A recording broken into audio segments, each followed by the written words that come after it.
Auditeurs de Radio Matania, c'est le début d'une prédication du pasteur Claude Misidibazi. Prédication qui a pour titre « Nous croyons en Jésus, notre Seigneur », le chapitre 1. Nous croyons en Jésus, notre Seigneur, le chapitre 1. Et pour texte de référence, il y en a deux.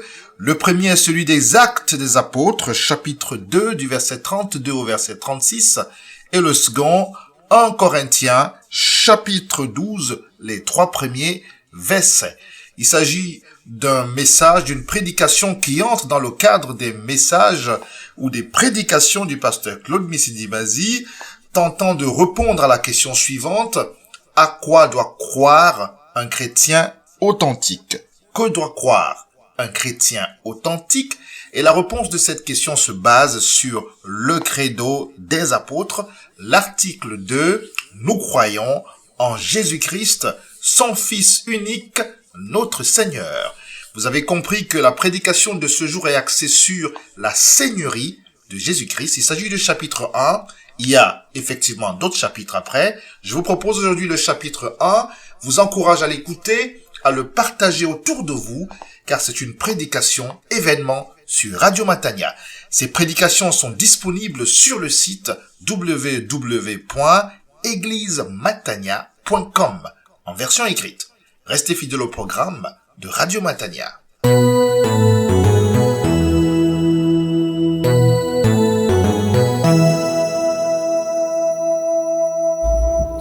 Actes chapitre 2.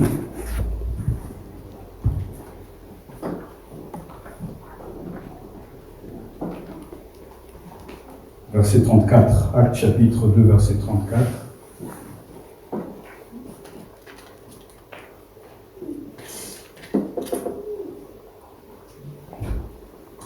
Accueillons la parole de Dieu. Ce n'est pas David, en effet, qui est monté aux cieux, mais il dit lui-même, le Seigneur a dit à mon Seigneur, assieds-toi à ma droite, jusqu'à ce que je fasse de tes ennemis ton marchepied. Que toute la maison d'Israël le sache, donc viens. Dieu l'a fait Seigneur et Christ, ce Jésus que vous avez crucifié. 1 Corinthiens chapitre 12, versets 1 à 3. 1 Corinthiens chapitre 12, versets 1 à 3. Pour ce qui concerne les pratiques spirituelles, je ne veux pas, mes frères, que vous soyez dans l'ignorance. Vous savez comment, quand vous étiez des non-juifs comme les autres, vous étiez entraînés et dévoyés vers les idoles muettes. C'est pourquoi je vous certifie que personne, en parlant par l'Esprit de Dieu, ne dit anathème à Jésus, et que personne ne peut dire Jésus est le Seigneur, sinon par l'Esprit Saint. Amen. Prions le Seigneur.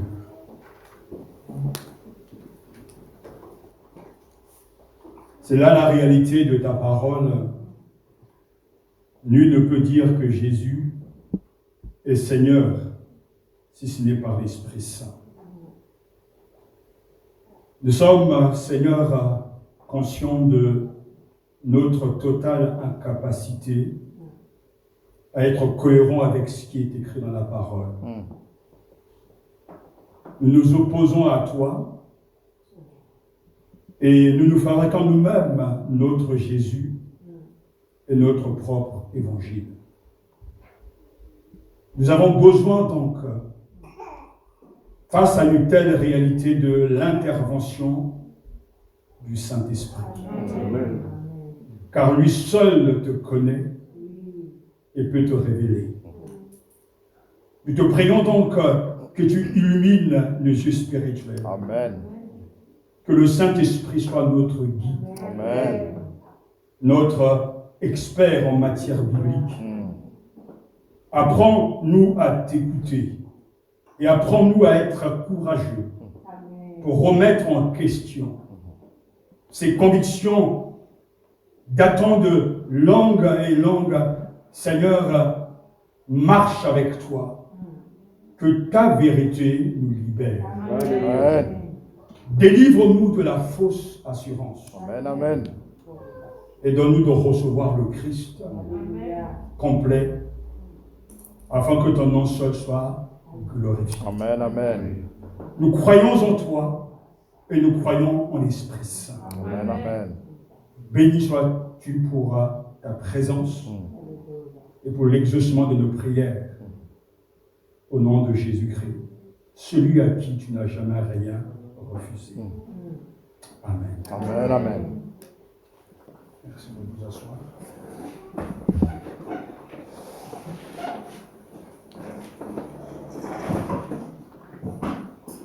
Que doit croire un chrétien authentique est la question de base qui nous ramène donc au symbole des apôtres. Que doit croire un chrétien authentique? La réponse pourra être donc, lisez le credo, apprenez le credo par cœur. Le symbole des apôtres est une des plus anciennes confessions de foi chrétienne. C'est un précis, un résumé adéquat des convictions qu'on doit professer pour être un croyant authentique. Nous avons vu le premier article concernant Dieu. Je crois en Dieu le Père Tout-Puissant, créateur du ciel et de la terre.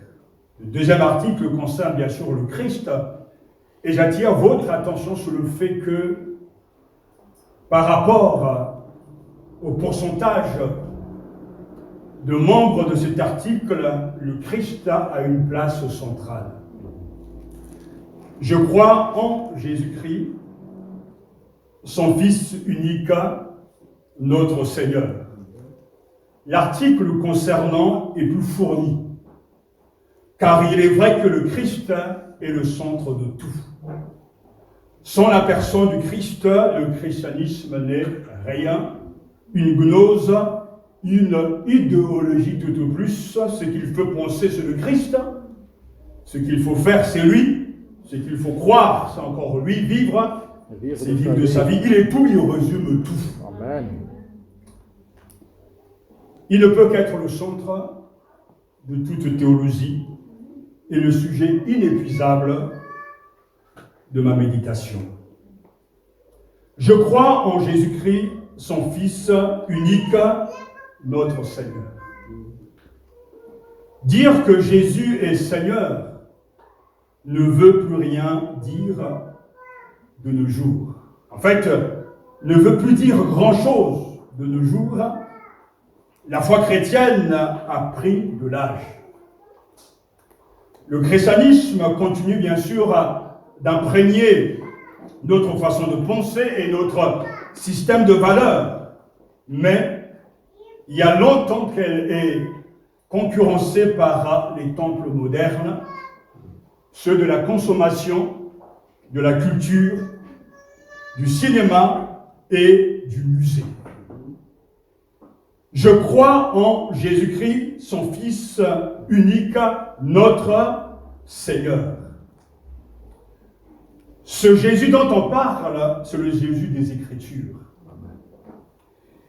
Et lui-même a posé cette question: qui suis-je par rapport à ce que les gens pensent de moi? Que disent les gens au sujet du Fils de l'homme? Ils répondirent, certains disent que tu es Jean-Baptiste, d'autres que tu es Élie, d'autres encore que tu es Jérémie ou un autre prophète. Et vous leur demandez à Jésus: qui dites-vous que je suis? Et l'apôtre Pierre répondra: tu es le Christ, le Fils de Dieu vivant. Et Jésus lui dira: Pierre, ce n'est pas le sang et la chair qui t'ont révélé ces choses, mais c'est mon Père qui est dans les cieux. Et c'est là notre prière, que Dieu lui-même nous révèle son Fils au-dedans de nous. Amen. Non pas un Jésus qui sort de nos usines et de notre imagination, mais le Jésus selon les évangiles.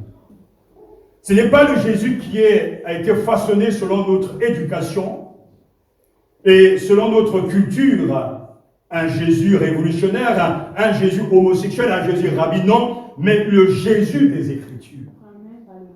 Depuis que j'ai commencé l'étude sur la personne de Jésus. Il y a comme une fraîche onction dans mon âme. Amen. Parce que le Christ est réel. Ce n'est pas une théorie, ce n'est pas une pensée, c'est une personne. Amen. Le Christ n'est pas ce que je dis de lui, mais ce que je vis de lui. Amen. Et je ne cesse semaine après semaine de m'interroger et de chercher à rendre le Christ aussi réel pour nous au XXIe siècle qu'il était au 1er siècle. Si Jésus vivait au milieu de nous et que Jésus marche au milieu de nous, que fera-t-il réellement à notre égard? Quel disciple pourra-t-il appeler et former? Nous savons que le Jésus qui était mort hier est ressuscité d'entre les morts et il vit à jamais. Mais autant que ce Jésus, l'on peut l'entendre parler de lui, l'on peut apprécier son enseignement, admirer son caractère, ne peut être connu que par une révélation venant de Dieu. Amen. C'est lui que nous annonçons en avertissant tout homme et en instruisant tout homme en toute sagesse, afin de rendre tout homme parfait en Christ. C'est à cela que je travaille en combattant avec sa force qui agit puissamment en moi, écrit l'apôtre Paul, chapitre 1, versets 28 à 29 de l'épître aux Colossiens. Notre évangile moderne a perdu toute notion du concept Seigneur. Je vous parlerai de ce 5e évangile, peut-être pas aujourd'hui, mais les semaines qui vont venir, parce que plus on étudie le Seigneur et plus l'on vieillit avec lui, et plus je me représente la vie chrétienne comme l'entonnoir. Vous voyez, au début on absorbe beaucoup de choses. Au début on entend beaucoup de choses, des bonnes choses venant de la Bible, mais plus on avance, plus nos vies sont centrées sur le Christ. Amen. Et que je ne suis pas du tout, en tout cas, troublé par ce que l'on peut voir. Car lorsque Christ est notre horizon, notre raison de vivre et l'objet de notre attention, alors sa présence nous suffit. Amen. Le 5e évangile, c'est l'évangile des temps modernes. Nous avons 4 évangiles. Matthieu, Luc, Marc et Jean. Mais il y a un autre évangile beaucoup plus important, plus, je dirais, fourni, où l'on trouve des références bibliques, mais ces références hors contexte. Au fur et à mesure, je vais vous dévoiler dans ce 5e évangile, parce que cet évangile qui a une grande popularité de nos jours, celui que nous-mêmes nous façonnons, le Jésus que nous aimons, qui correspond à nos attentes, à nos aspirations, et qui est bien loin de ce Jésus des évangiles. L'évangile moderne et populaire parle de l'amour de Dieu, et c'est vrai. L'évangile moderne parle que Jésus est sauveur, et c'est vrai. Mais l'évangile moderne oublie d'ajouter que là où Jésus est sauveur, il doit être également au même titre Seigneur. Amen. Il ne s'agit pas d'éviter l'enfer et aller au ciel, mais il s'agit de reconnaître Jésus le Sauveur, mais aussi Jésus le Seigneur. La Seigneurie de Christ met en question nos normes morales et l'ensemble de notre style de vie. Jésus est Seigneur. Qu'est-ce que cela veut dire pour nous? Je crois en Jésus-Christ, son Fils unique, notre Seigneur. Pour comprendre réellement et vivre ce Jésus des évangiles, il est important d'écouter d'abord, car la foi vient de ce qu'on entend. Et ce qu'on entend vient de la parole de Dieu. Et Dieu nous donne ce matin d'entendre. Le terme Seigneur en hébreu, Adonai, en araméen Mara, Kyrios en grec et en latin, Dominus signifie mon maître. Mon Seigneur, le propriétaire, le patron, celui qui dispose légalement de quelqu'un ou de quelque chose. Le mot Seigneur, dans le langage courant, le grec profane, il est question de propriétaire, de patron, mon maître, mon Seigneur, celui qui a tous les droits sur nous, sur les choses. Et dans le texte que nous venons d'entendre, Dieu a donné à Jésus-Christ un nom, celui de Seigneur. Le Père a donné au Christ, jusque dans son humanité, son propre nom et son propre pouvoir. Telle est la vérité inouïe contenue dans la proclamation. Jésus-Christ est le Seigneur. Jésus-Christ est celui qui est le vivant. L'apôtre Pierre, venant de terminer sa prédication, nous donne le thème principal, que toute la maison d'Israël sache donc avec certitude que Dieu a fait. Alléluia. C'est Dieu qui a fait. Christ est Seigneur. Ce Jésus-là, et j'insiste, que vous avez crucifié. Ainsi, il est devenu le Seigneur parce que Dieu l'a fait. Cela sous-entend qu'il n'était pas auparavant. Et Philippiens chapitre 2 nous dit très clairement que Dieu l'a souverainement élevé et lui a donné le nom qui est au-dessus de tout nom, afin qu'au nom de Jésus, tout genou fléchisse dans les cieux, sur la terre et sous la terre, et que toute langue confesse, proclame, et que toute langue adore que Jésus-Christ est Seigneur. Amen, amen. Il reçoit de la part de Dieu le Père un nom, un rang, un titre surélevé. Celui qui reçoit un nom reçoit aussi la dignité à laquelle il nous correspond. Le Christ a donc reçu le pouvoir suprême, devant lequel tous les êtres doivent fléchir le genou, comme devant le pouvoir souverain de Dieu. Amen. Le Christ est mort et ressuscité, pour être le Seigneur des morts et des vivants. Romains chapitre 14, verset 9. Il est la tête de toute principauté et de toute puissance. Colossiens chapitre 2, verset 10. Tout lui est soumis. Il est le Seigneur qui commande, qui domine la vie de ses serviteurs. Il est le Seigneur des seigneurs, le roi des rois. Amen. Confessez que Jésus est le Kyrios, c'est-à-dire le Messie d'Israël et le Seigneur de tous, résume la foi de l'Église primitive. Amen. En effet, cette confession de foi montre que celui qui, dans le passé, est venu, a marché sur la terre, a fait du bien, ça et là, a prêché l'évangile du royaume, a été donc arrêté, a vécu un complot et une mascarade de jugement, a été bien sûr crucifié, a été enseveli, il est mort, il est descendu au séjour des morts, mais le troisième jour, Dieu le Père l'a ressuscité d'entre les morts. Et il est monté aux cieux et il siège à la droite de Dieu, le Père Tout-Puissant, et de là, il viendra pour juger les vivants et les morts. Amen.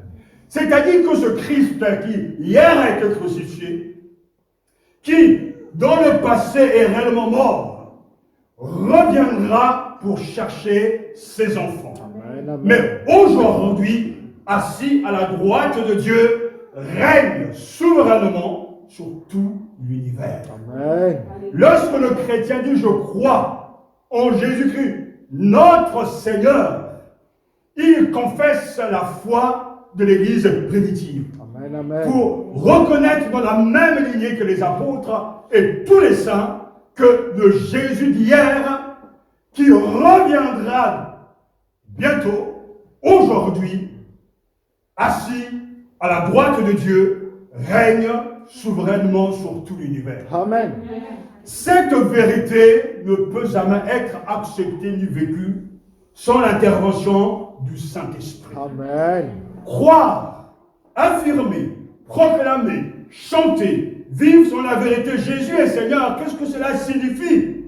Que cette parole nous soit révélée ce matin, parce que la sonnerie du Christ est la base de tout. Amen. Cette doctrine est la clé, le sommet des paroles de Dieu. Jésus-Christ est Seigneur, Jésus est le Seigneur. Amen. Amen. C'est pourquoi l'apôtre Paul écrit, je vous le déclare, personne parlant sous l'inspiration de l'Esprit Saint de Dieu ne dit maudit soit Jésus, et nul ne peut dire Jésus est Seigneur si ce n'est par le Saint-Esprit. Ça veut dire que l'on peut chanter Jésus est Seigneur. L'on peut répéter 1000 fois. L'on peut même l'utiliser.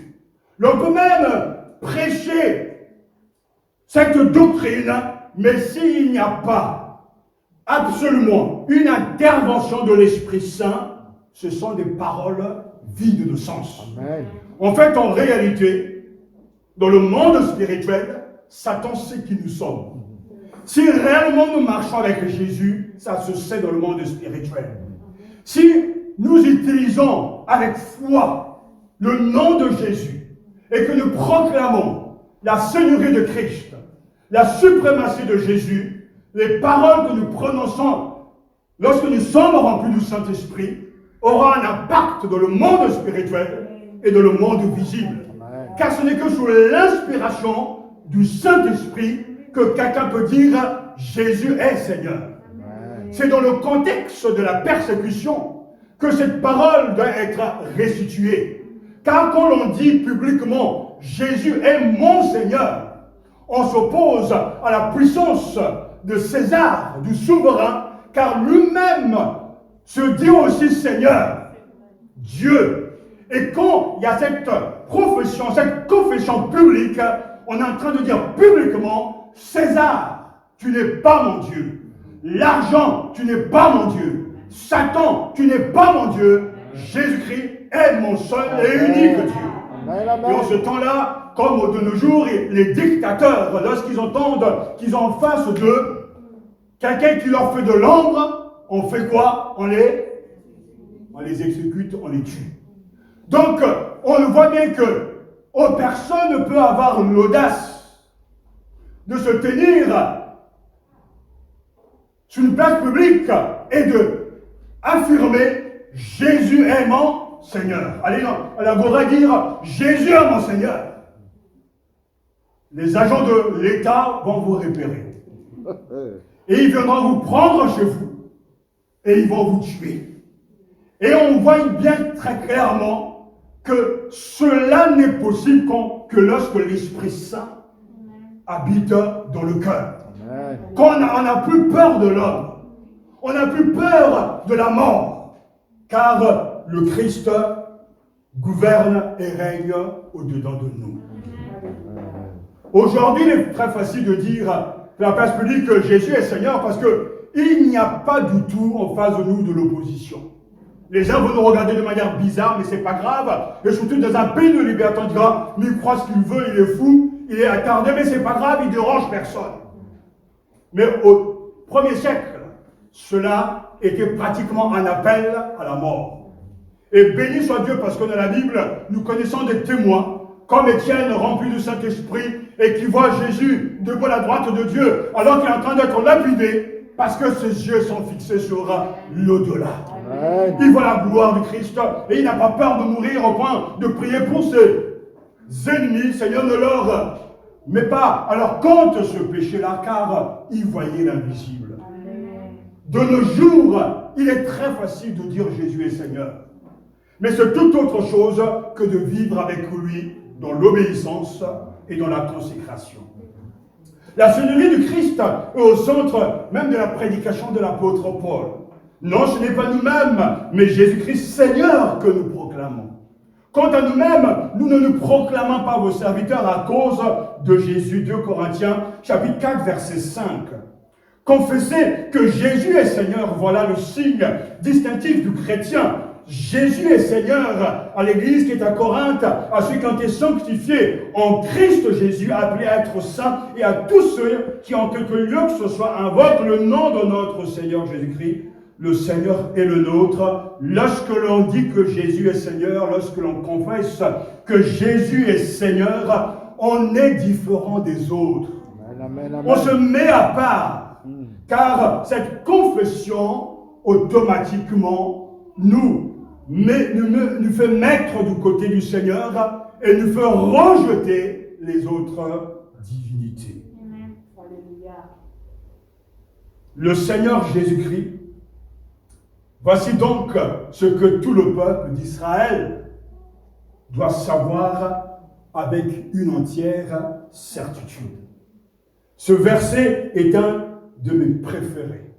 Car dans ce verset, il y a 3 vérités. Dieu a fait Seigneur et Messie ce Jésus que vous avez crucifié. Nous avons là le fait que c'est Dieu qui l'a fait. Mais Dieu a fait Seigneur. Et Seigneur, c'est le titre le plus élevé que Dieu donne à son Fils. Faisons de lui son égal. Amen, amen, amen, Mais il amen. dit aussi ce Messie, c'est-à-dire il est lui l'attente, l'accomplissement, la réalisation des promesses et des prophéties de l'Ancien Testament. Jésus est celui qui devait venir, Amen. qui est venu, qui était attendu et qui est là. Amen. Et il dit ce Jésus-là, ce Jésus comme nous l'avons vu, c'est le nom qui nous rappelle l'humanité de Jésus. Ainsi, nous avons un titre divin. Jésus est Seigneur. Nous avons réellement un nom messianique. Il est le Messie. Amen. Et nous avons le nom humain de Jésus, Jésus. Alléluia. Ainsi, notre Seigneur est devenu le Seigneur des Seigneurs. Amen. Et Pierre dit que tous, avec certitude, chacun de nous doit le savoir. Amen. Et cette conviction doit nous habiter et doit nous pousser à l'aimer, à l'adorer, que tous soient sûrs, convaincus que Dieu a fait Seigneur et Christ, ce Jésus que vous avez crucifié. Donc, oui, il a été mort, mais maintenant, il est ressuscité. Alléluia. Et il est le Seigneur de Seigneurs. Lorsque nous faisons cette confession de foi, nous signifions plusieurs choses.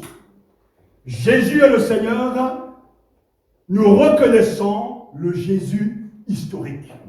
Oui, ce Jésus-là, c'est moi qui ajoute de là, pour que ce soit beaucoup plus frappant dans notre conscience, dans notre esprit. On n'est pas en train de parler d'un Jésus inventé par les hommes, sculpté par les hommes. Mais nous sommes en train de parler d'un Jésus historique, Amen, amen. qui a bien vécu dans un pays et dont la géographie, la carte, le GPS est très claire. Tout le monde sait où il a vécu, où il est né et qu'il a réellement existé. Et Joseph, l'historien, rapporte les faits qu'il y a eu réellement un certain Jésus, le charpentier de Nazareth. Jésus a réellement existé et dans son humanité, on l'a vu ensemble, il avait faim, il avait soif, il était fatigué, il a été déçu, il a connu des échecs, il a connu des victoires, mais Jésus a été un homme, un être humain. Lorsque nous proclamons, nous confessons que Jésus est notre Seigneur, nous sommes en train d'affirmer qu'il s'agit du Jésus historique. Nous sommes en train d'affirmer et de reconnaître sa divinité, qu'il est réellement Dieu. Quand Thomas s'adresse à Jésus en déclarant « Mon Seigneur est mon Dieu ». Jean chapitre 20, verset 28. Ainsi, nous reconnaissons le Jésus historique, nous reconnaissons qu'il est Dieu, mais en même temps nous affirmons la victoire de Jésus sur la mort, sur les puissances démoniaques. Au même, alléluia, au même moment, nous reconnaissons qu'il est assis au-dessus des principautés, des dominations, littéralement au-dessus de toutes les seigneuries. Amen. Si Dieu le permet, je vous parlerai justement de la seigneurie de Jésus face aux puissances sataniques et démoniaques. Mais retenons que celui qui hier a été crucifié, mort enseveli, Dieu l'a fait Seigneur. Et dans le dernier texte, dans le dernier livre de la Bible, le Seigneur ressuscité s'adressa à Jean en ces termes: quand je le vis, je tombais à ses pieds comme mort. Alors il posa sa main droite sur moi en disant: n'aie pas peur. Moi je suis le premier et le dernier, le vivant. J'étais mort et voici, je suis vivant pour l'éternité. Je détiens les clés de la mort et du séjour des morts. Apocalypse chapitre 1, versets 17 à 18. Paul parle de cette puissance qu'il, c'est-à-dire Dieu, a déployée dans toute sa force en la faisant agir dans le Christ lorsqu'il a ressuscité d'entre les morts et l'a fait siéger à sa droite dans le monde céleste. Là, le Christ est placé au-dessus de toute autorité, de toute puissance, de toute domination et de toute souveraineté. Dieu a tout placé sous ses pieds. Amen. Éphésiens chapitre 1, versets 19 à 22. Ainsi, lorsque nous confessons que Jésus est notre Seigneur, nous sommes en train d'affirmer ici, face aux principautés, face aux forces sataniques, le Christ, le premier et le dernier, est au-dessus de tout. Amen. Alors, quel que soit, alléluia, quelles que soient les forces qui s'opposent à l'Église, quelles que soient les forces qui sont en train d'agir dans l'homme, celui qui est en Christ est au-dessus de tout. Amen. Celui qui est en union avec le Christ est assis avec Christ dans le lieu céleste. Amen. Sa place n'est pas dans le monde des ténèbres. Amen. Sa place n'est pas sous la terre. Sa place n'est pas sur la terre, mais il est assis avec Christ dans le lieu céleste. Car là où Christ est, c'est là où je me trouve. Amen. Amen. Amen. Ainsi, le chrétien n'a pas à avoir peur de l'Église. Même si aujourd'hui le christianisme semble reculer, ne vous laissez pas tromper par l'illusion satanique. L'Église est en pleine forme. Amen. Parce que Jésus connaît les siens et que Jésus a vaincu pour son Église et qu'il a donné à l'Église sa puissance de résurrection. Alléluia. Ça veut dire qu'au XXIe siècle, malgré le recul visible, en tout cas du vrai christianisme, le Seigneur est en train d'appeler ça et là, de rassembler ses enfants, ses élus, car il a déjà triomphé. Amen. Et cela donne de l'assurance, de la confiance, car nous sommes habitués avec le 5e évangile, l'autre évangile, à voir les choses avec les yeux humains. On voit qu'il y a 2 personnes dans une église. On pense que là, il y a 10 000 personnes, c'est là où est Jésus. Non, non, non, non. Le Jésus des évangiles nous montre que la sémence est jetée et que le 3/4 est perdu, mais il y a un quart qui porte beaucoup de fruits. Amen. Jésus reconnaît l'échec même de la bonne sémence, car le semeur jette la bonne sémence et la sémence, elle est bonne. Mais il y a un mystère là, on perd le 3/4 de cette bonne sémence, mais là où ça pousse pour même aveugler et combler les lacunes des 3/4 de ce qui est perdu. En fait, en réalité, un quart suffit pour tout combler. Et cela fait énormément de bien. De savoir que l'Église, ce n'est pas la faiblesse des gens. L'Église, ce n'est pas l'infidélité des gens. Non, le Seigneur conduit son Église. Amen. Et rien ne pourra l'arrêter. Amen. Rien ne pourra arrêter cette œuvre-là. Les portes de l'enfer bougent et tremblent. Mais le Seigneur est là.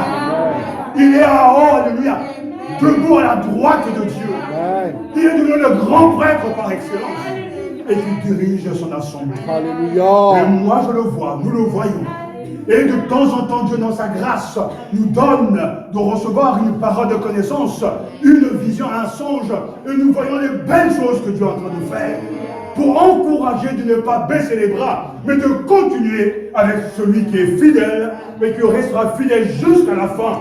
Ainsi qu'en disant notre Seigneur, nous nous adressons à l'autorité suprême. Amen.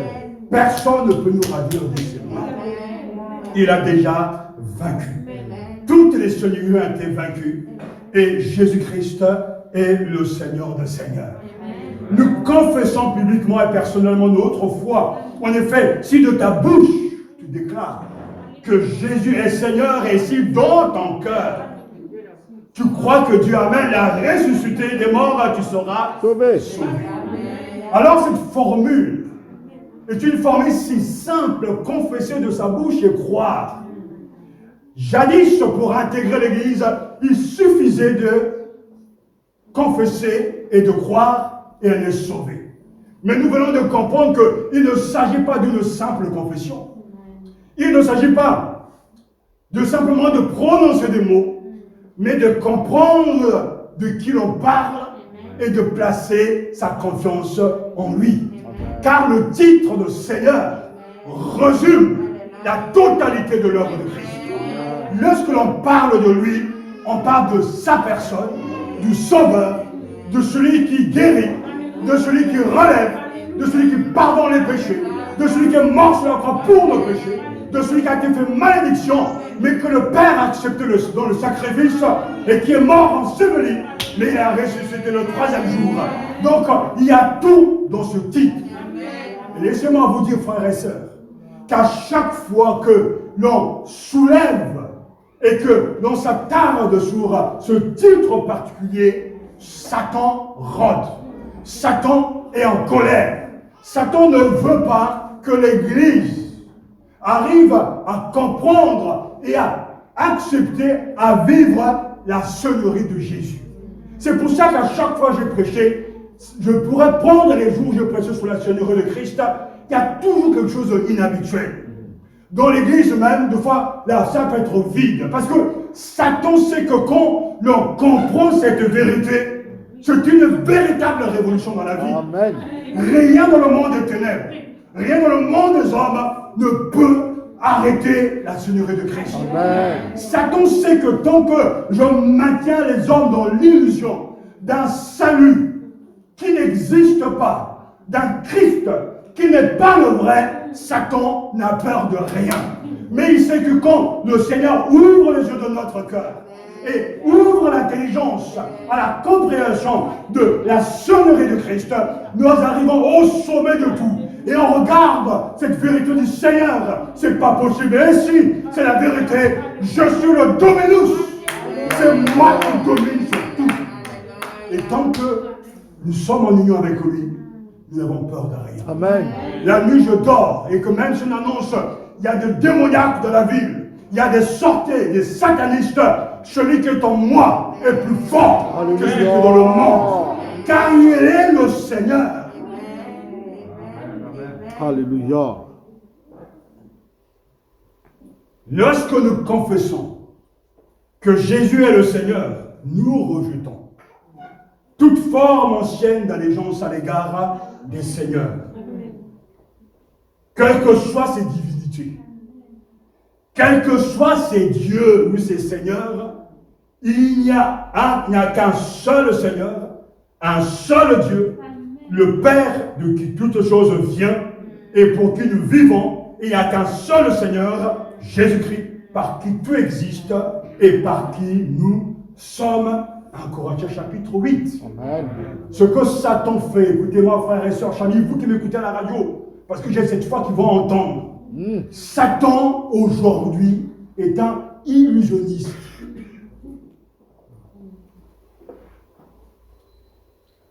Il a cette capacité de faire croire aux croyants ce qui n'est pas et ce qui n'existe pas. Je vous ai raconté quelques années quand nous sommes partis à Poitiers, nous avons vu ce spectacle de ce illusionniste qui nous disait que je veux faire disparaître cet hélicoptère devant vous. Et il a fait ses petites manigances et vraiment l'hélicoptère a disparu. On sait que c'est une illusion. Mais ils sont forts ces gars-là quand même. Parce qu'on était tous ébêtés, on était des centaines dans la salle et dit mais où est passé cet hélicoptère? Faire disparaître un mouchoir, un stylo, c'est rien ça. Mais moi-même, si je fais des trucs bizarres, ça disparaît. Mais un hélicoptère, c'est que vraiment, ils ont beaucoup d'imagination. Mais c'est l'illusion. C'est la perception. Satan est comme ça. Il nous fait croire que c'est lui le plus fort. Il nous fait croire que le mal domine. Il nous fait croire que même dans l'église, les méchants sont les plus forts. Il nous fait croire que les prédicateurs de l'évangile à la prospérité sont les plus bénis. Il fait croire tout un tas de choses.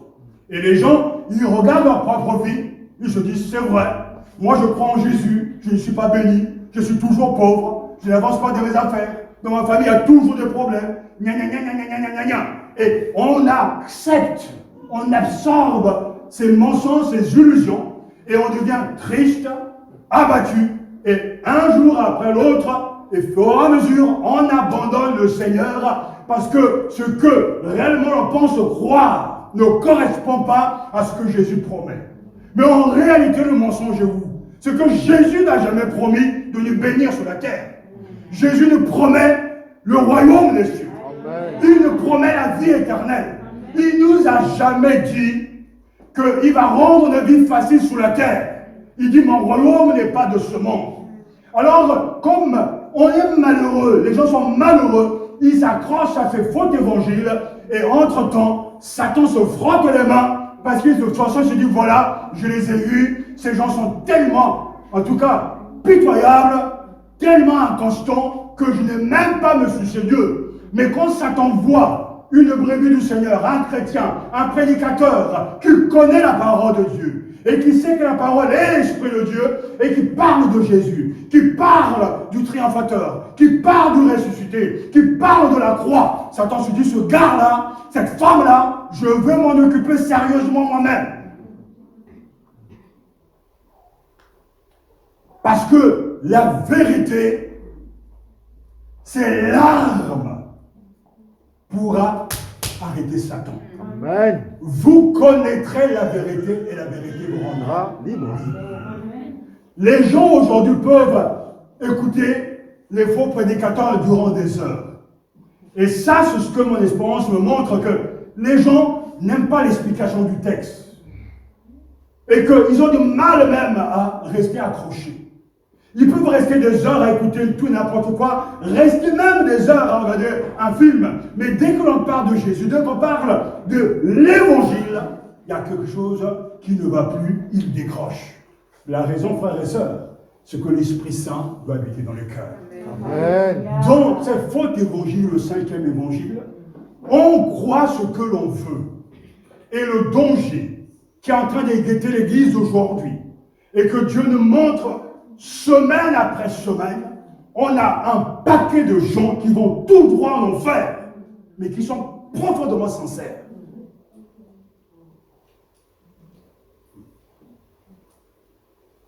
Car avec le faux évangile, il y a aussi une fausse assurance du salut.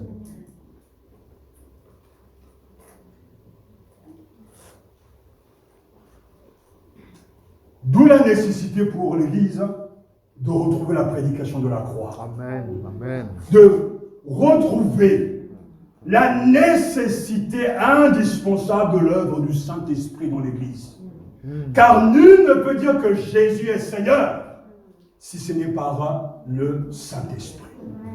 Tout à l'heure, je vous parlais du fait qu'il y a l'entonnoir, comme je prends comme modèle.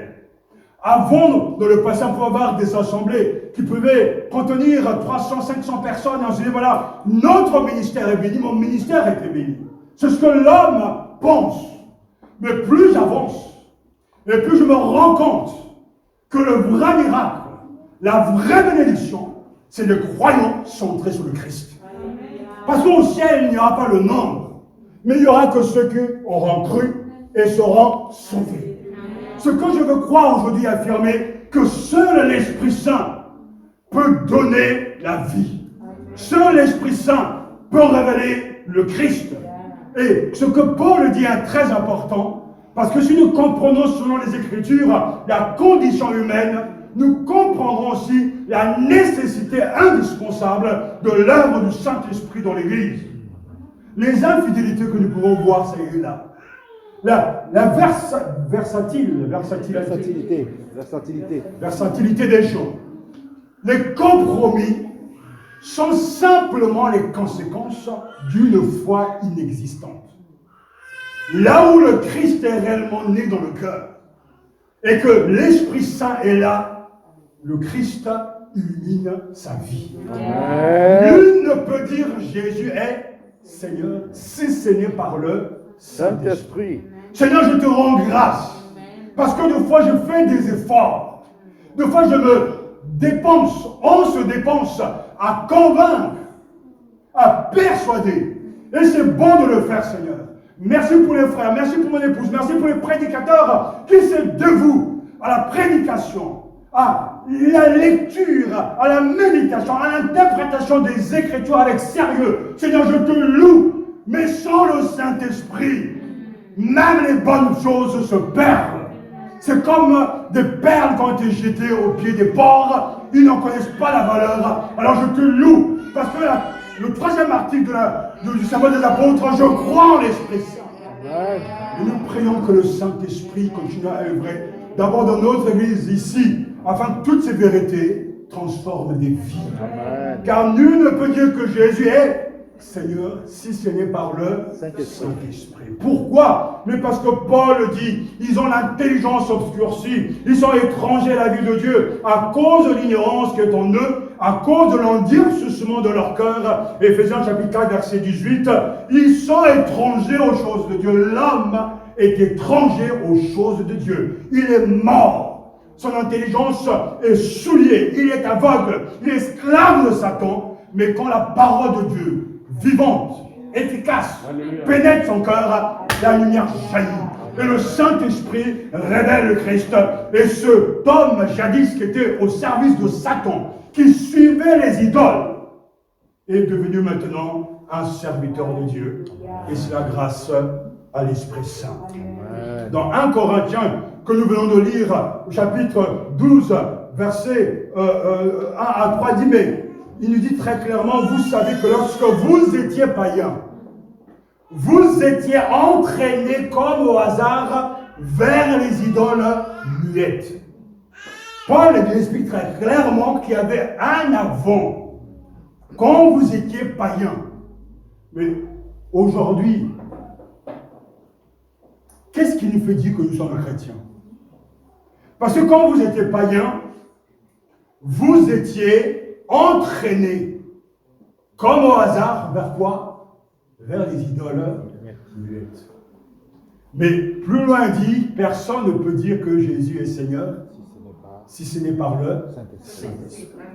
C'est-à-dire, celui qui n'a pas l'Esprit est un idolâtre. Car le Saint-Esprit fait de Jésus notre Dieu. Amen. Et nous le révèle. Humainement parlant, le païen est entraîné vers les idoles muettes. Chacun a son Dieu. Chacun a son Seigneur. C'est quelque chose, ce quelqu'un, ce truc qui prend la place de Jésus, ça, c'est ton idole. Cette chose que tu aimes tant, pour qui tu es prêt à tout sacrifier, c'est ton idole. Cette force qui arrive à absorber toutes tes pensées, à créer même de l'inquiétude dans ton cœur, cette chose-là, c'est ton idole. Cette chose qui te fait mouvoir, cette chose pour qui tu es même prêt à quitter l'Église, à être un fidèle à Dieu, c'est ton idole. Quand tu es païen, tu es dirigé vers les idoles. C'est le naturel de l'homme. Mais quand l'Esprit Saint vient, il casse la chaîne de l'esclavage et fait de Christ ton Seigneur et ton Sauveur. Il faut absolument que ce matin le Seigneur donne à l'Église de comprendre que personne ne peut dire que Jésus est Seigneur, oh, je peux le dire. Je peux me le répéter même 1000 fois, mais c'est vide de sens si ce n'est par le Saint-Esprit. Et là, il y a toute une doctrine qu'il faut revoir. Je vais petit à petit dans ce sujet si important, mais j'attire votre attention sur le fait que nul ne peut est une doctrine clé pour devenir un homme, une femme de Dieu.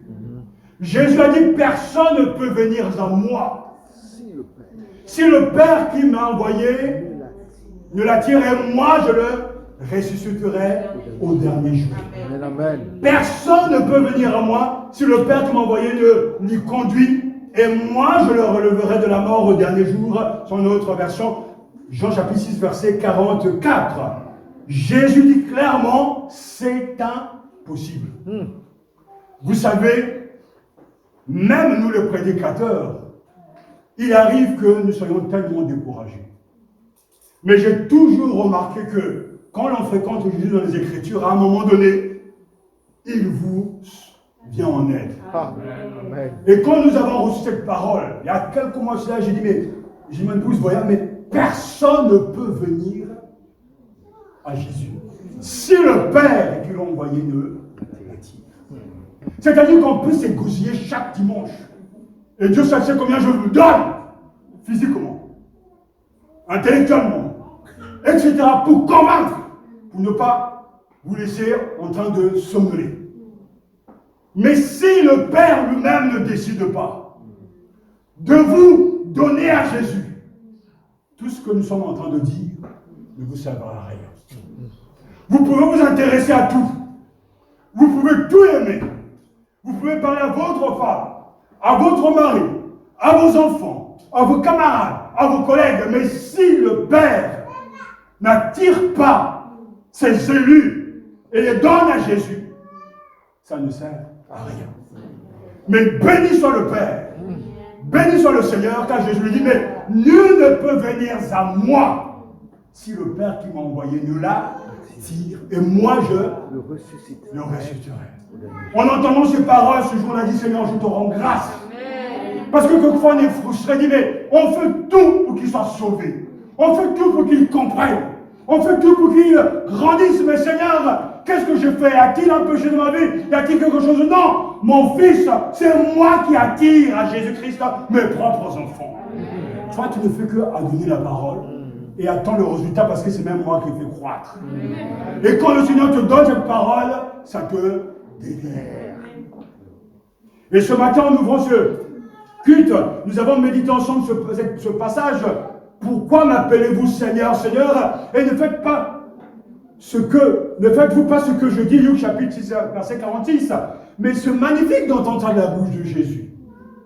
Parce que dans les églises, on peut dire, voilà, le pasteur n'est pas bon. Et d'ailleurs, c'est un pécheur. Et ceci et cela. Mais Jésus dit, mais pourquoi m'appelez-vous Seigneur? Et Seigneur, ça veut dire, tu es notre patron, tu es mon patron. Tu es mon Seigneur, mon Dieu, tu es le boss de ma vie. Et Jésus dit, mais pourquoi vous ne faites pas ce que je vous dis? Personne dans l'église peut soupçonner un péché chez Jésus.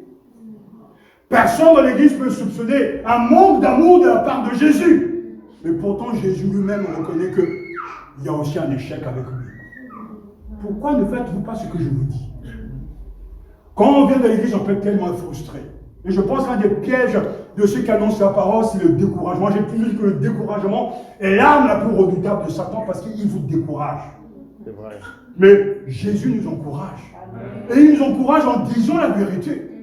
Même chez moi, on ne m'a pas reçu. Mais à tous ceux qui l'ont reçu, il a donné le pouvoir de devenir enfants de Dieu. Quand on était plus jeune dans la foi, et qu'on prêchait qu'il y avait une déception, les gens partaient, on rentrait chez soi, on était triste, ah il est parti, ah vraiment, qu'est-ce qu'on n'a pas fait, on n'a pas assez appelé, on n'a pas fait ceci, on n'a pas assez visité. Et tu te culpabilises. Mais à un moment donné, Jésus te dit, oh, lis ma parole. Quand même le jeune homme riche est venu le voir, il a dit, mais qu'est-ce que je dois faire pour recevoir la vie éternelle? Je lui dis, mais est-ce que tu as d'abord obéi au commandement? Oui. Il dit oui, et Jésus ne le contredit pas. Mais après, non, il lui dit, va et vends tous tes biens et suis-moi. En fait, dans le 5e évangile, il n'y a pas cette notion-là. Va, vends tout ce que tu as et suis-moi. Il y a seulement Jésus accueille un jeune homme. Mais Jésus l'a laissé partir, le texte dit qu'il l'aima. Mais il n'était pas en train de s'apitoyer, en train de broyer du noir.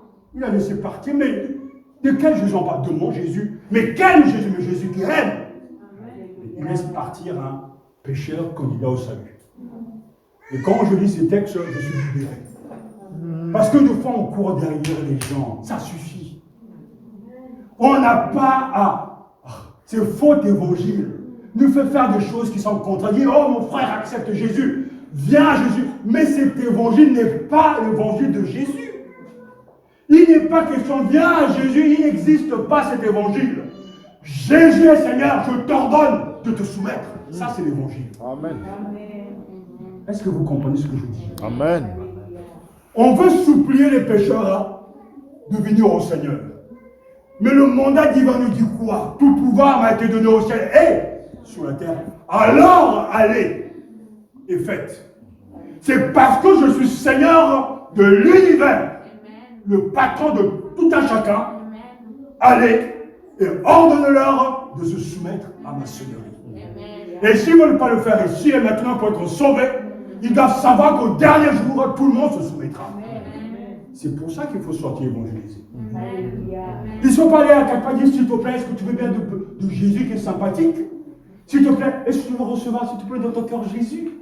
Mais Jésus n'est pas ce pétu Jésus que l'on s'imagine. Il est le Seigneur de l'univers. Amen, amen.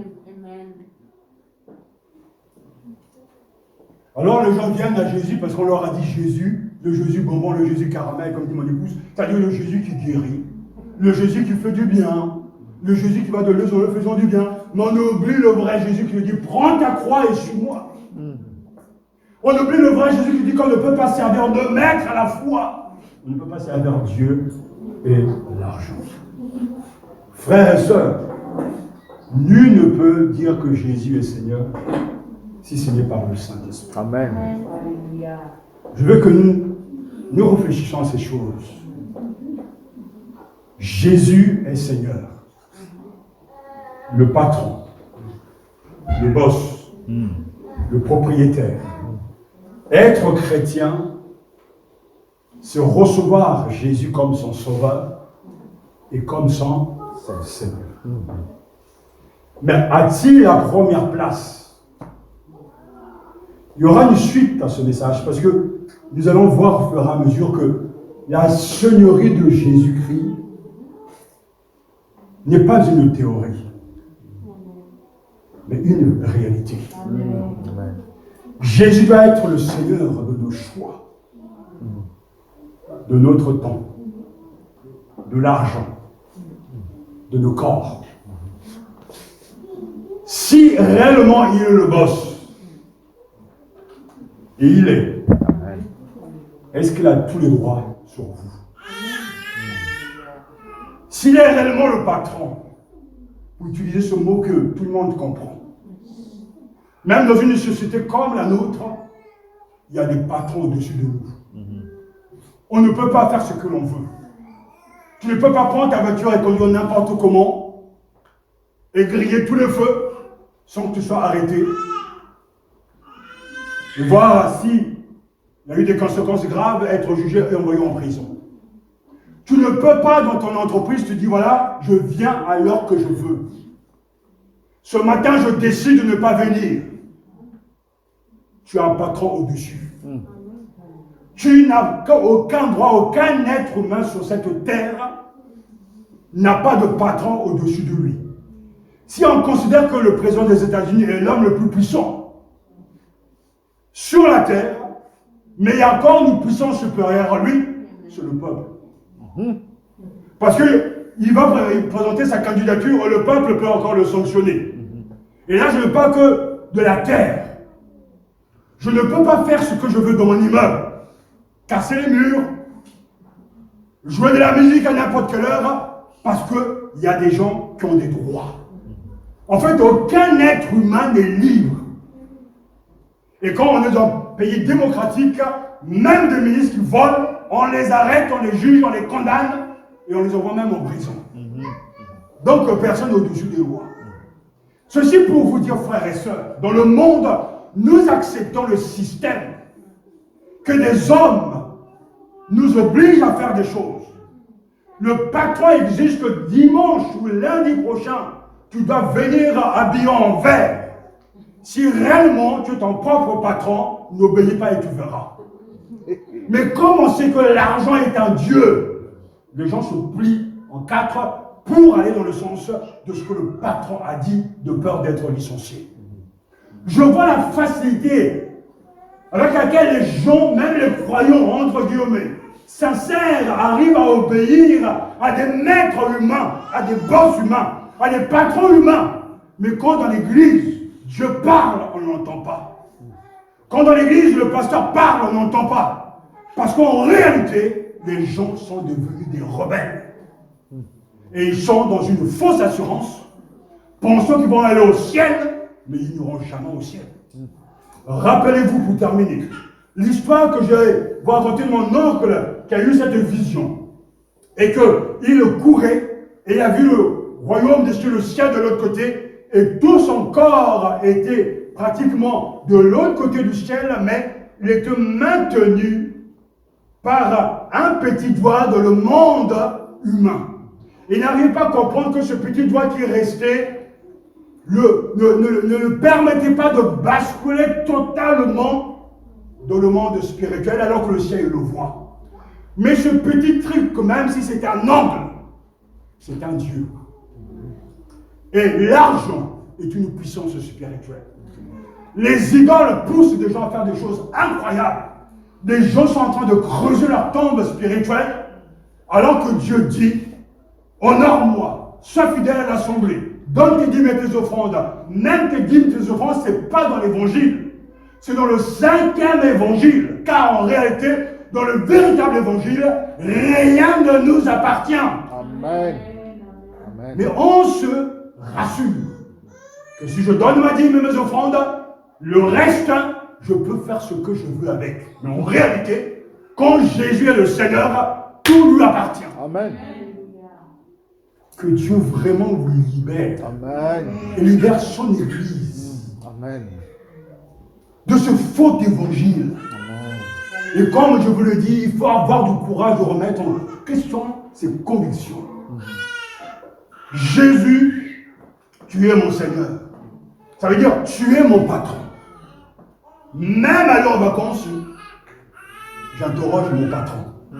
Qui dans sa boîte peut se permettre, au mois de septembre, je prends tout le mois, sans prévenir le boss, à moins d'être vous-même vos propres artisans, etc. Même l'artisan lui aussi doit rendre des comptes, il doit payer des impôts, il doit payer des charges. En fait, personne n'est libre. Et se dit, voilà, tout le mois de septembre, je ne serai pas là. Et un mois après, tu débarques dans ta boîte, et le patron te regarde, ah ouais, c'était bien les vacances. Toi-même, tu n'as même pas le courage de retourner. Parce que même avant même de retourner, tu reçois une lettre. Mais qui de vous-même, lorsqu'il va s'absenter, parce qu'il est malade, ne va pas prendre son téléphone pour avertir son boss? Dans l'église, même quand on dit aux croyants, quand vous n'êtes pas là, appelez-nous, pour eux c'est carrément non. Aucun respect. Dans le monde, on se met à quatre pattes. Parce qu'en fait, l'idolâtrie, le Dieu argent est puissant. Mais quand Dieu ouvre vos yeux sur la vraie valeur de la parole de Dieu, il y a des choses élémentaires qu'un chrétien doit faire. Je ne suis pas là, il dit pourquoi il n'est pas là. On envoie même pendant le confinement, on envoie des centaines de SMS, de textos. En Afrique, des messages. Le lendemain, c'était et tout le monde répondait. Et pourtant, les gens de notre propre église, qui prétendent connaître Jésus, on leur envoie même un message d'information. Ils n'ont même pas l'obligeance, même pas le soin de répondre. Oui, j'ai bien reçu le message. Ce sont des gens impolis, irrespectueux. Et ces gens ne me croient pas en eux.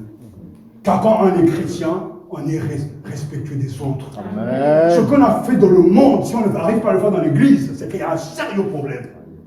Ce n'est plus simplement un problème de péché, c'est de la pure méchanceté. C'est la rébellion. Et je constatais, même si ça vous chagrine, mais Dieu me voit, je parle devant Dieu, j'ai dirigé les églises. Si un pasteur blanc est dans une église, il y a des noirs, on le respecte. Parce que dans quelque chose, dans le mécanisme des blacks font qu'ils donnent plus de respect aux autres qu'à leurs propres frères. Il y a de la résistance. Il y a de la rébellion. Et dans le 5e évangile sur lequel je vais revenir souvent, même lorsque Dieu pointe du doigt un péché particulier, il y a des gens qui ne se sentent jamais concernés. En fait, même la notion de culpabilité a disparu. Dans le monde, même, nous avons des voisins pour dire « Oh, excuse-moi, j'ai fermé la porte alors que je ne te voyais pas venir. » Dans l'église, on te claque la porte au nez, on ne s'excuse même pas et dit « J'ai raison. »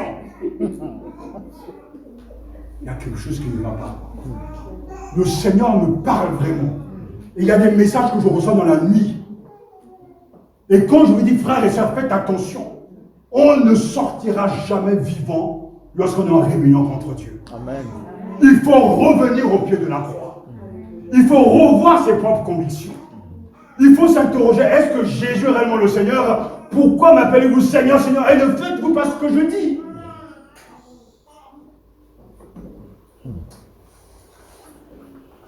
Réfléchissons ce matin. Amen. Si Dieu nous parle ainsi, il veut notre salut.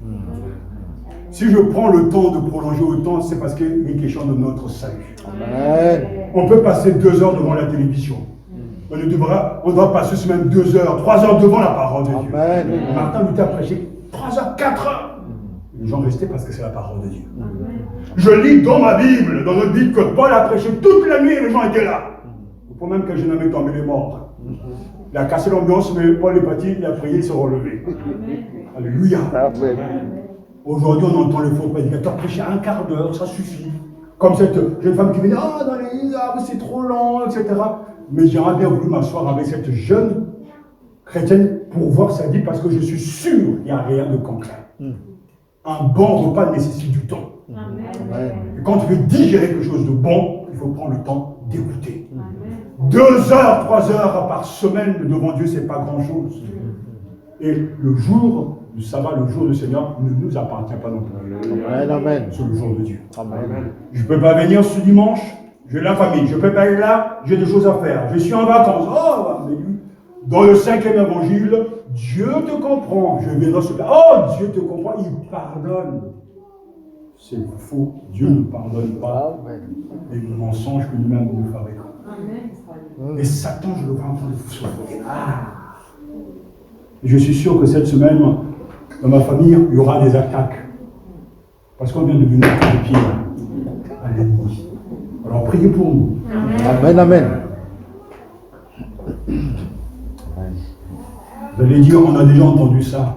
Mais ce n'est pas ça qui nous intéresse. Il faut que ça change des vies. Amen. Amen. Amen.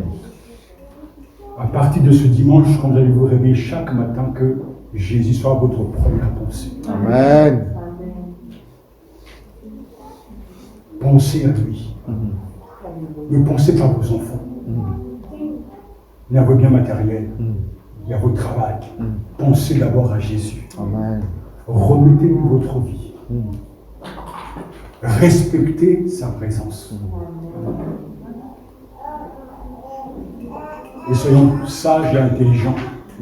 C'est maintenant qu'il faut plier le genou devant lui. Car de toute façon, le jour viendra. Il faut se remettre de le faire. Que Dieu vous bénisse. Amen. Amen. Qu'il vous garde. Qu'il vous bénisse. Le Christ n'est pas ce que je dis de lui, mais ce que je dis de lui. Je veux que nous puissions nous lever pour prier.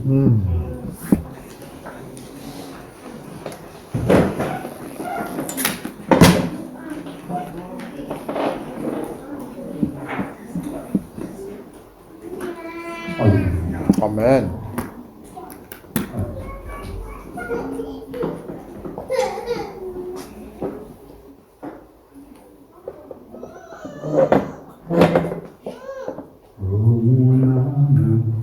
Bénis le Seigneur et mon esprit magnifie son nom.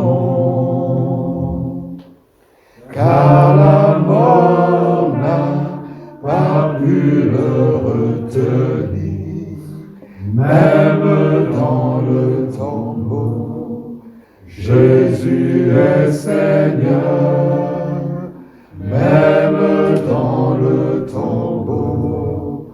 Jésus est Seigneur. Oh mon âme, bénis le Seigneur. Et mon esprit magnifie son nom. Car la mort n'a pas pu le retenir, même dans le tombeau. Jésus est Seigneur, même dans le tombeau. Jésus est Seigneur. Trois personnes que je n'ai. Louange à toi, Seigneur, honneur à toi, notre merveilleux Sauveur, un Sauveur efficace parce qu'il est plein d'amour, un Sauveur efficace parce qu'il est téméraire dans son désir de nous sauver, un Sauveur efficace parce qu'il a la parole, la véritable parole, la vérité, parce qu'il est la lumière, il est celui qui délivre, il est celui qui a la capacité de nous sauver. Nous te rendons grâce, nous te célébrons, nous t'honorons, parce que ce matin, tu nous as aimés encore, et tu l'as prouvé par cette parole qui est venue nous secouer, qui est venue, Seigneur, nous délivrer, qui est venue briser les chaînes de la fausse assurance du salut, les chaînes de l'aveuglement par un faux évangile, les chaînes de l'aveuglement et du mensonge par, Seigneur, cette idolâtrie qui nous habite et qui veut nous maintenir dans l'obscurité. Nous te bénissons parce que tu es celui qui est paru pour détruire les œuvres de l'ennemi. Et dans nos vies, tu le fais avec efficacité. Nous prions, Seigneur, ce matin, vraiment afin que cette parole que nous avons entendue trouve en nous une terre fertile. Que tu ne sois pas ce que nous disons de toi, mais que ce que nous vivons de toi, réellement, quotidiennement. Seigneur, nous voulons que chaque matin, comme tu nous l'as dit par la bouche de ton serviteur, notre première pensée soit toi. Que nous pensions à toi, à ce que tu es, à ce que tu nous as dit de toi réellement, à travers ta parole, et que, Seigneur, nos vies soient calquées à cette parole.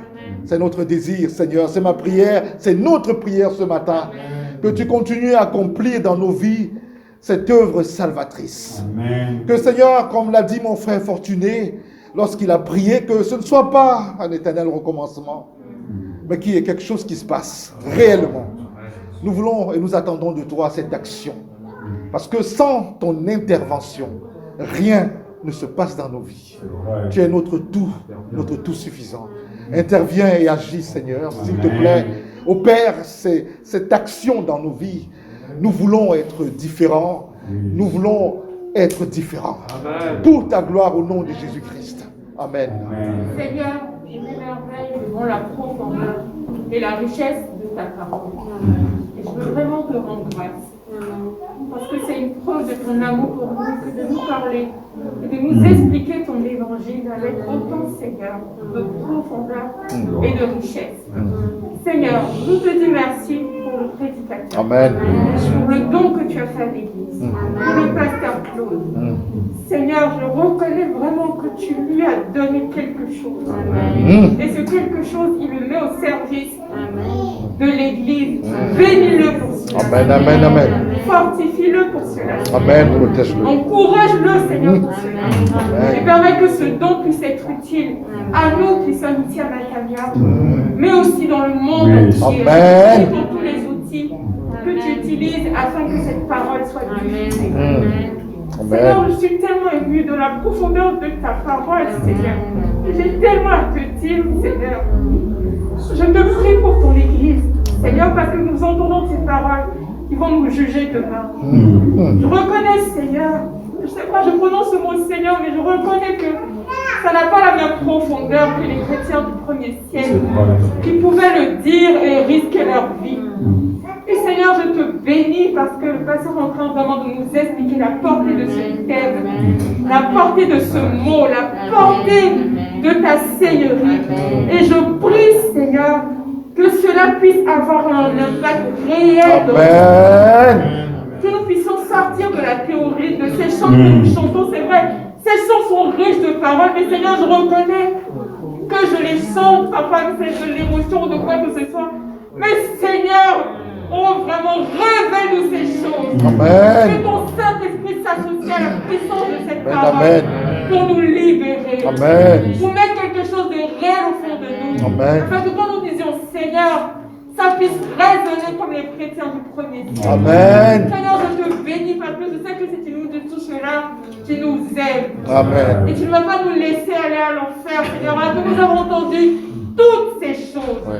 Que cette parole puisse porter du fruit. Amen. C'est vrai, la semence, parfois, elle tombe dans la mauvaise terre. Mais quand elle tombe dans la bonne terre, elle porte beaucoup de fruits. C'est vrai. Et je crois en cela, Seigneur. Je te prie pour moi-même, je m'humilie devant toi pour pouvoir recevoir plus, pour que ta parole soit une réalité dans ma vie. Amen. Je fais cette prière aussi pour tous nous qui sommes là, Amen. qui l'avons entendu, afin que cette parole ait un impact dans notre vie. Et je te bénis aussi, Seigneur, parce que c'est vrai que nous voyons de nos yeux, on peut se dire que l'Église recule. Mais toi, tu es le socle de l'Église. La Amen. puissance qui t'a ressuscité, Dieu l'a aussi donné à l'Église. Alors l'Église ira toujours de l'avant. Parce que tu es son Seigneur. Parce que tu es la pierre angulaire. Parce que tu n'échoues jamais. Parce que tu es le Seigneur de toutes choses. Tu as une seigneurie absolue. Amen. Tout est soumis. Tu fais toutes choses selon le conseil de ta propre volonté. Et tout ce que tu fais est bon. L'Église ira à bon port parce que tu la diriges, parce que tu la conduis. Que ton nom soit béni. Alléluia. Que ton nom soit glorifié. Alléluia. Vive le roi des rois. Vive le Notre Seigneur Dieu, des seigneurs. notre Seigneur, Le rempli Sauveur d'amour, excellent, rempli de compassion, efficace, mais qui demande aussi téméraire que nous puissions obéir à tes et d'amour. commandements. Que ton nom soit Alléluia. béni, Seigneur. Amen. Amen. Amen. Seigneur, Vas-y, Camille. Tu as dit, Seigneur, en commençant ton ministère, tu as dit que l'Esprit du Seigneur est sur moi. Et il m'a oint pour annoncer une bonne nouvelle. Il m'a envoyé pour annoncer aux captifs la délivrance, aux aveugles le recouvrement de la paix, pour apporter la liberté aux opprimés et proclamer une année de faveur accordée par le Seigneur. Ce sont des mots que tu as prononcés et tu as démontré avec puissance, Seigneur. Cette parole, tu l'as réalisée. Et Seigneur, nous venons devant toi en tant qu'Église. Et Seigneur, nous prions en tant que pauvres, nous prions en tant qu'aveugles. Avec le Seigneur, tu agisses puissamment dans notre vie. Avec le Seigneur, tu viens nous délivrer. Seigneur. Oh Seigneur, tu vois les prisons de raisonnement dans lesquelles nous sommes restés enfermés. Tu vois les prisons, Seigneur, de nos pensées. Tu vois les prisons, Seigneur, des mensonges de l'ennemi. Mais Seigneur, nous t'appelons Seigneur parce que tu as la capacité de nous délivrer et de nous libérer, Seigneur, totalement.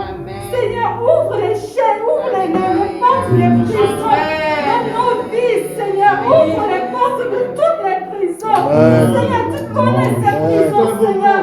Nous prions, Seigneur, que les chaînes tombent aujourd'hui. Et que nos vies soient libérées dans le nom de Jésus. Et que ton nom soit glorifié au milieu de nous. Seigneur, nous voulons vivre pleinement cette liberté. Nous voulons vivre pleinement ta seigneurie dans tous les domaines de nos vies. Seigneur, réveille-toi avec puissance dans tous les domaines de nos vies. Et que le monde, Seigneur, autour de nous puisse réellement voir que tu es Seigneur, que tu es Seigneur en nous et que tu règnes, Seigneur. Comment nous nous attendons à toi. Ta parole est vraie, Seigneur. Je crois en ta parole. Elle dit la vérité, Seigneur. Ton évangile n'est pas un évangile, Seigneur, qui est faux. Il est vrai, Seigneur. Il se réalise depuis des siècles. Seigneur, depuis des siècles, tu sauves les hommes, les femmes, tu délivres, tu changes les vies. Seigneur, cette parole est vraie pour nous aujourd'hui. Nous voulons voir ta gloire, Seigneur. Alors, Seigneur, manifeste-toi toi dans nos vies. Oh, nous nous soumettons à ta parole. Alléluia. Nous nous soumettons à l'action de ton Esprit Saint. Nous nous soumettons à ta volonté. Seigneur, nous soumettons nos vies, Seigneur. Amen. Tu sais, Seigneur, le moindre coin de nos vies. Seigneur, nous te soumettons toutes choses. Amen. Et nous nous attendons à toi, Seigneur. Oh, je te bénis pour l'espérance que tu nous as donnée.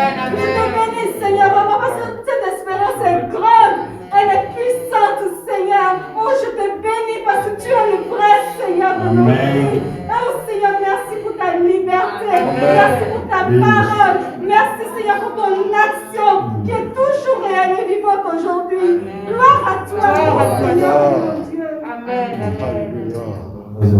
Seigneur Jésus, on te bénir pour ta parole. Et la vérité. Seigneur, nous te bénissons parce que tu nous aimes. Tu cherches à nous sauver. C'est vrai que nos cœurs sont remplis de cette conviction que nous irons au ciel, même si nous faisons tout le contraire de ce que toi tu nous dis. C'est vrai que ce 5e évangile a rempli nos âmes. Et ce matin, Seigneur, tu es venu pour nous libérer de ces fausses convictions, de ces mensonges de Satan. Car, Papa, c'est vrai que lorsque nous faisons tout le contraire de ce que tu nous dis, nous n'irons pas au ciel. C'est aussi vrai que tu dis dans ta parole que nul ne peut venir à toi si le Père, Seigneur, me l'attire.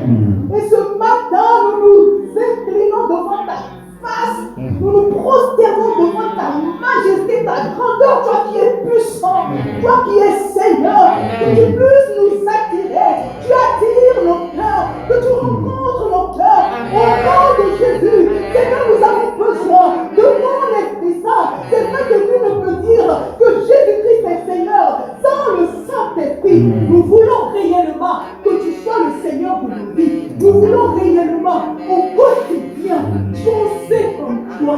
Lorsque nous nous réveillons dans nos propos, nous demander que dira Jésus-Christ à ma place. Que fera Jésus-Christ à ma place. Seigneur, nous ne pourrons le faire de nous-mêmes. Mais nous voulons, nous demandons que ton Esprit Saint, Seigneur, puisse remplir nos âmes, que nous puissions tout faire grâce à ton Esprit. Tu nous as tellement parlé dans cette église. C'est vrai que nous ne changeons pas. Mais Seigneur, ce matin, nous voulons avoir des vies transformées. Transformées par le Saint-Esprit. Saint-Esprit, viens rencontrer nos âmes malades. Viens rencontrer nos âmes malades. Et libère-nous au nom de Jésus de nos incrédulités. Libère-nous de ces conditions que nous avons. Oh, libère-nous de l'aveuglement. Libère-nous, comme l'a dit la sœur Kelly, de ces prisons. Oh, Saint-Esprit, agis. Gloire de ton nom. Bénis, cette église, comme tu l'as déjà fait.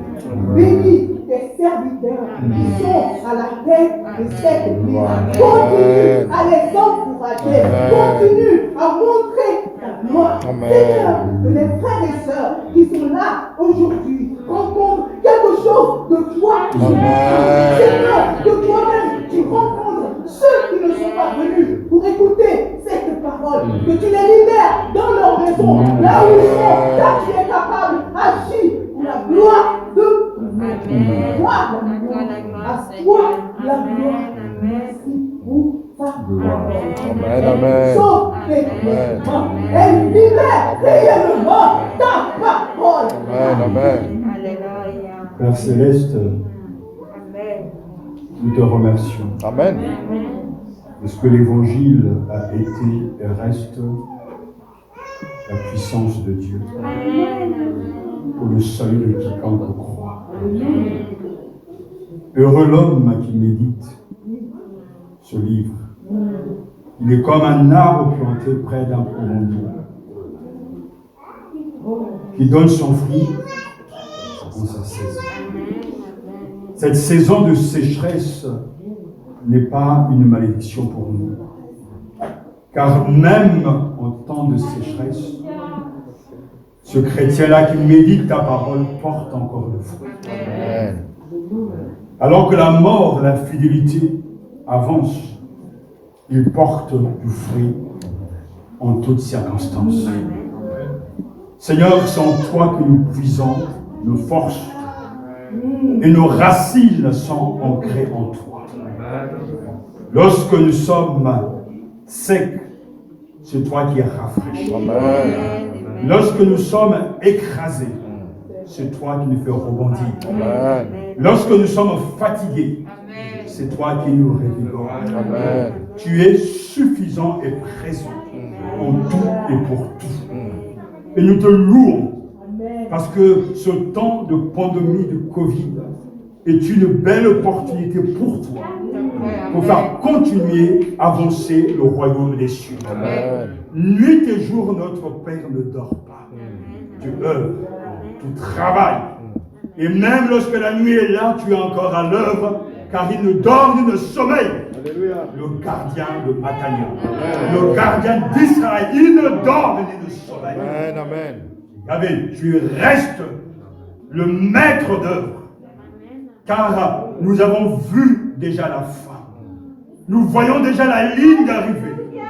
Nous voyons le ciel et les héritiers de le royaume des cieux, avec des palmes, des robes blanches, en train de chanter la gloire du ressuscité.